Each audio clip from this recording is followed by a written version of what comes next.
Who taught humans to write? It's a question that sounds so simple, yet carries the weight of our entire civilization. Imagine a world without writing. No books, no contracts, no history written down. Everything would depend on memory, stories passed from mouth to mouth. And as you know, memories change.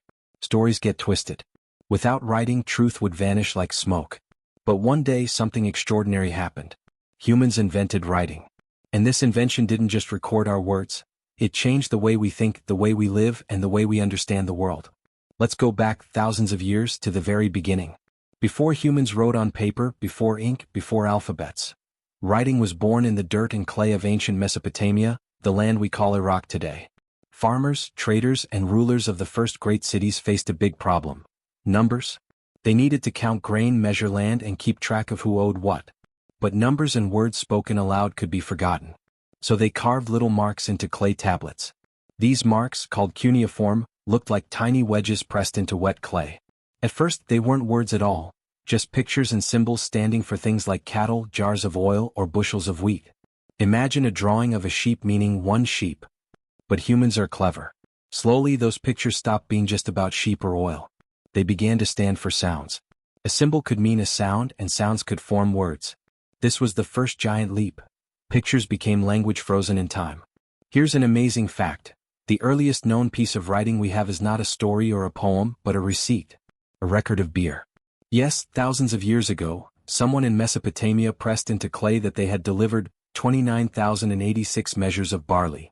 That little clay tablet is, in a way, humanity's first invoice. But writing didn't just appear in Mesopotamia. At almost the same time, ancient Egyptians were developing their own system, hieroglyphs. These were not just marks, they were art. Pictures of eyes, birds, snakes, and suns lined the walls of temples and tombs. For the Egyptians, writing wasn't only about recording trade. It was about speaking to the gods and preserving the soul forever. They believed that if your name was written down, you would live eternally. Now think about that. Writing became more than a tool. It became a kind of magic. A way to cheat death. And in faraway China, yet another system was being invented. Around 1200 BCE, oracle bones, animal bones and turtle shells, were carved with symbols, then heated until they cracked. Priests would read the cracks like messages from the gods. Those early carvings evolved into Chinese characters, a system still alive today. Imagine that. People in modern China can still recognize some of the shapes carved into bones over 3,000 years ago. But here's where the mystery deepens. Did these civilizations learn writing from each other, or did they invent it separately? Scholars argue about this even today. Mesopotamia, Egypt, China, and later the Mayans in Central America all created systems of writing. Was it a single spark spreading across the world, or did the human brain naturally find its way to writing again and again? One thing is certain. Writing wasn't invented by one genius, one teacher, or one king. It was born out of need, the need to remember, to trade, to pray, to tell stories. In a way, it was humanity itself teaching humanity. And yet, the story doesn't end here. Because once humans learned to write, they discovered that writing could do more than count sheep or call upon gods. It could carry stories across centuries, ideas across empires, and revolutions across the world. That's where our journey takes us next. Once humans learned how to write, everything began to change. Writing was no longer just about counting grain or recording prayers, it became the foundation of power. Kings, priests, and rulers quickly realized that whoever controlled writing, controlled history itself. Think about it. If you're a ruler in ancient Mesopotamia or Egypt, words carved in stone or pressed into clay don't disappear. They don't fade away like spoken stories. They last. And if they last, they shape how future generations remember you. This is why pharaohs covered their temples with hieroglyphs praising their victories, even if they lost battles in real life. Writing could rewrite reality. Here's a fascinating example. In Egypt, Pharaoh Ramses II fought a massive battle against the Hittites. In truth, the battle was more of a stalemate, neither side truly won.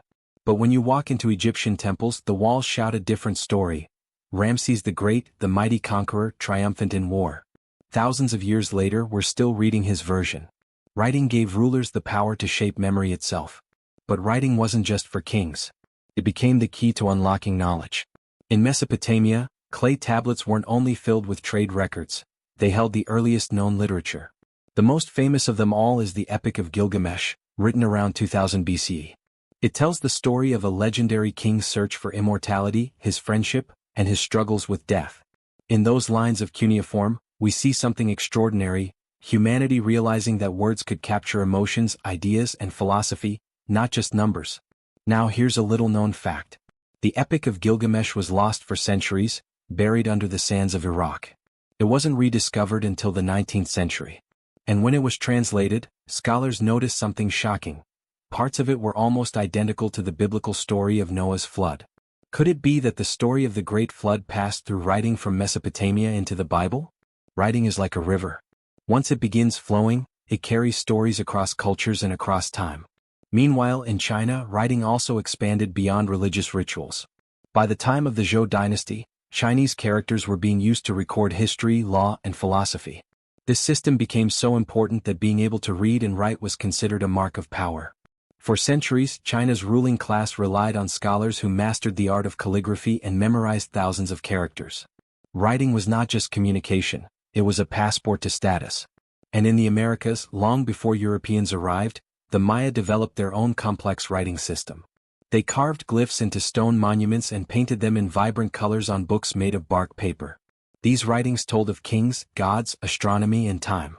The Maya had one of the most advanced calendars in the world, thanks to their writing. Imagine being able to predict eclipses and the movement of planets centuries into the future, all written down by scribes in stone. But while writing spread across the world, it was never equally shared. In almost every society, writing began in the hands of the elite, the kings, priests, scribes, and scholars. For ordinary people, words remained locked away, like treasures they could not touch. In Egypt, scribes trained for years to master hieroglyphs. In Mesopotamia, learning cuneiform was so difficult it was almost like studying a secret code. This made writing powerful not just because of what it could do, but because so few could do it. And yet, despite its exclusivity, writing was seeping into every corner of human life. It was transforming trade, politics, religion, and culture. For the first time, humans could build libraries, places where knowledge didn't vanish with the storyteller but lived forever. One of the greatest examples was the library of Ashurbanipal in ancient Nineveh. This Assyrian king collected tens of thousands of clay tablets, preserving myths, medical texts, and spells. Imagine walking into that library over 2,500 years ago, rows of shelves filled not with books, but with heavy slabs of clay. It was one of humanity's first attempts to gather all knowledge in one place. And yet, as powerful as writing was, it also carried a dangerous truth. When only a few could read and write, those few held the keys to power. The story of writing is not just about invention. It's about who got to use it and who was left behind. Our journey is about to take us into the next great revolution in writing.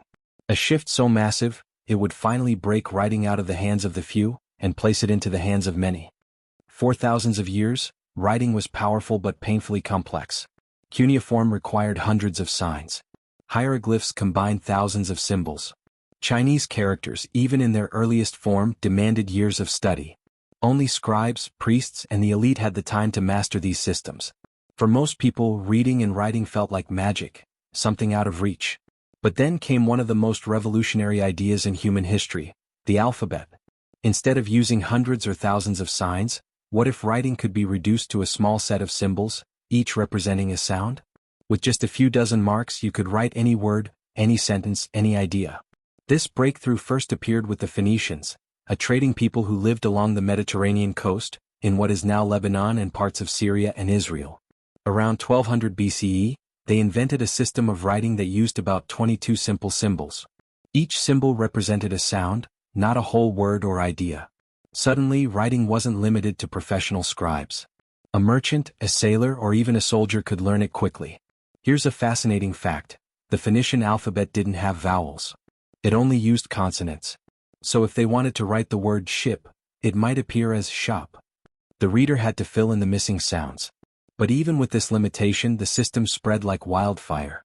The Greeks later borrowed the Phoenician system, and they added vowels. That simple addition changed everything. It made writing clearer, easier, and more flexible. The Greek alphabet became the ancestor of the Latin alphabet, the very letters you're reading right now. Every word in English, Spanish, French, Italian, and so many other languages traces its roots back to the genius of those early Phoenicians and Greeks. But why did the alphabet matter so much? Because it broke down the walls of literacy.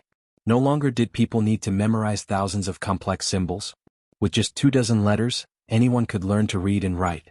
Writing began to spread beyond palaces and temples into the lives of common people. Take ancient Greece, for example. Because of their alphabet, ideas could be shared more widely than ever before. Philosophers like Socrates, Plato, and Aristotle debated questions about truth, morality, and the meaning of life. Their students wrote down their words, and those writings survived for thousands of years. Without writing, philosophy might have vanished like whispers in the wind. Here's another fact that shows the alphabet's power. The Romans took the Greek alphabet, adjusted it, and spread it across their vast empire. When the Roman Empire collapsed, monks in medieval Europe preserved those letters by copying manuscripts by hand. That's why the alphabet survived, even through centuries of war, chaos, and darkness. But the alphabet wasn't just practical, it was also political. Rulers realized that if more people could write, more people could challenge authority. This is why, in many parts of the world, writing was still restricted. Some kings feared literacy would weaken their control. And yet, the idea of the alphabet was unstoppable. It spread across continents, adapted to countless languages, and became the tool through which humanity expressed its greatest dreams. Meanwhile, in other parts of the world, writing systems followed different paths. In China, for example, the characters remained complex, but the culture embraced the beauty of calligraphy. Writing wasn't just a way to record words, it was an art form, a reflection of the writer's spirit. In India, the Sanskrit script gave birth to many of the writing systems still used across South Asia today.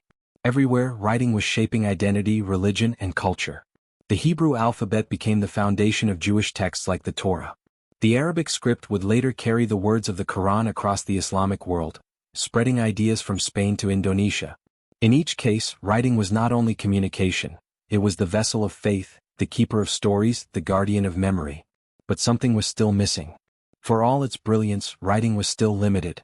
Even with alphabets, books were rare, expensive, and fragile. Every single one had to be copied by hand. It could take months, even years, to produce a single manuscript. Knowledge traveled slowly, locked in libraries and monasteries. The world was waiting for the next great leap. And when it came, it would change everything. A machine, an invention, that would unleash writing on a scale no one could have imagined. The printing press. For centuries, writing was powerful but slow. Every book had to be copied by hand, letter by letter, page by page.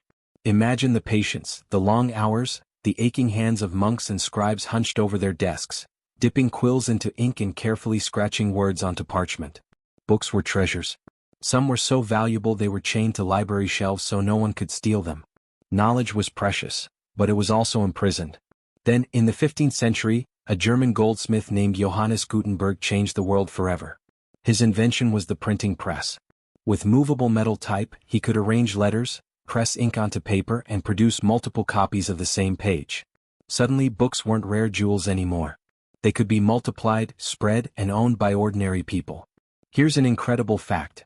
Gutenberg's most famous creation, the Gutenberg Bible, was printed around 1455. Before him, it might take a monk a whole year to copy one Bible. Gutenberg's press could print 180 of them in the same time. That leap in speed and efficiency was like going from walking to flying. And with that leap, the world cracked open. For the first time, knowledge could move faster than kings or armies. Ideas could cross borders, ignite debates, and inspire revolutions. The Renaissance, the Reformation, the Scientific Revolution. All of them were fueled by the written word, mass-produced and spread by the printing press. Take Martin Luther, for example. In 1517, he nailed his 95 Theses to a church door in Germany, challenging the Catholic Church's authority.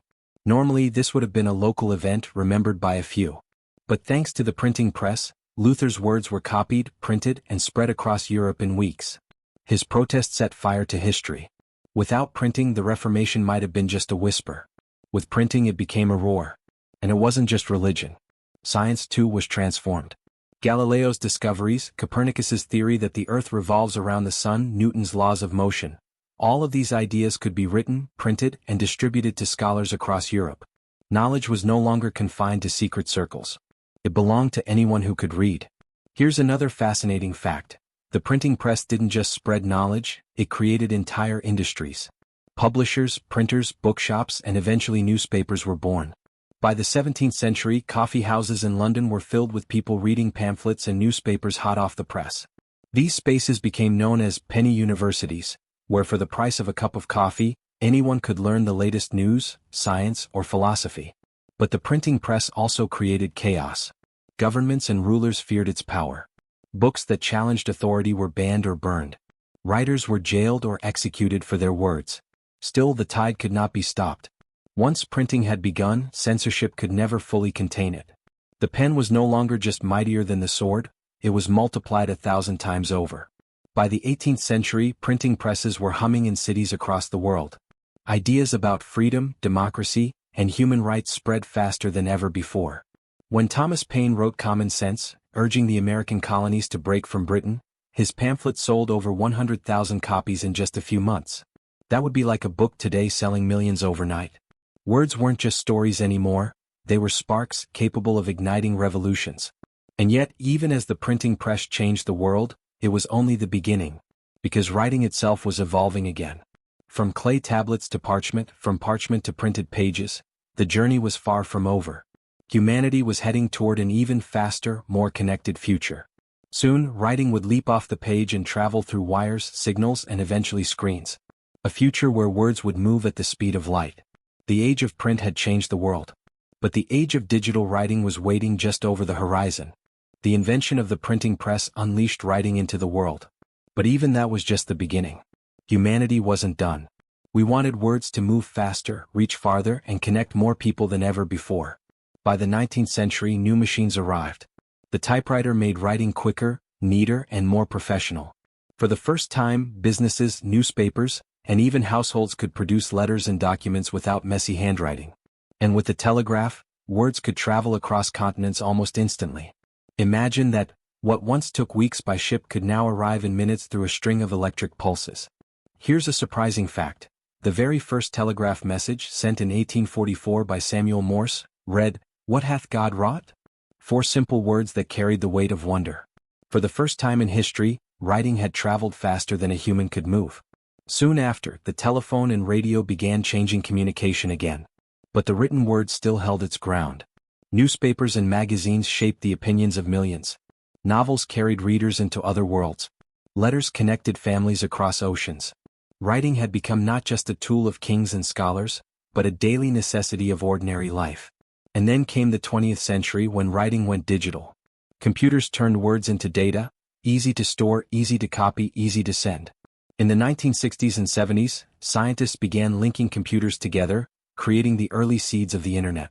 By the 1990s, email was replacing letters, and websites became the new libraries of the world.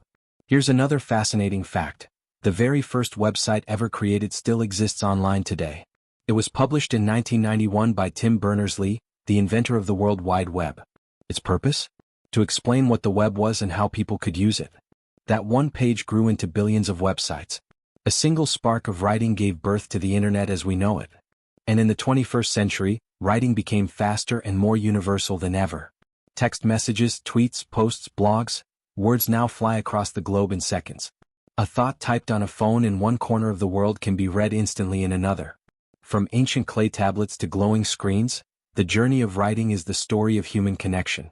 But here's the twist. With so much writing, we face new questions. If anyone can write anything, how do we know what's true? Just as pharaohs carved victories that never happened, today misinformation can spread with a single click. Writing still shapes reality, but now billions of voices compete to be heard. And yet, through all this complexity, one truth remains. Writing is the bridge between our minds. It carries not just words, but emotions, dreams, and knowledge. It is how we remember the past, shape the present, and imagine the future. So, who taught humans to write? The answer is no single person, no single culture, no single genius. Writing was not gifted by gods or invented by kings. It was born out of need, shaped by countless hands, and refined by centuries of trial and error. From the farmers of Mesopotamia to the priests of Egypt, from the philosophers of Greece to the scribes of China, from Gutenberg's press to the digital screens in your pocket, writing is the story of us. It wasn't one teacher. It was humanity itself, teaching itself. And in that sense, writing is more than just an invention. It's our memory, our power, our legacy. Every word written, every story told, every message sent continues the journey that began thousands of years ago. The journey of humans learning, together, how to make their thoughts live forever.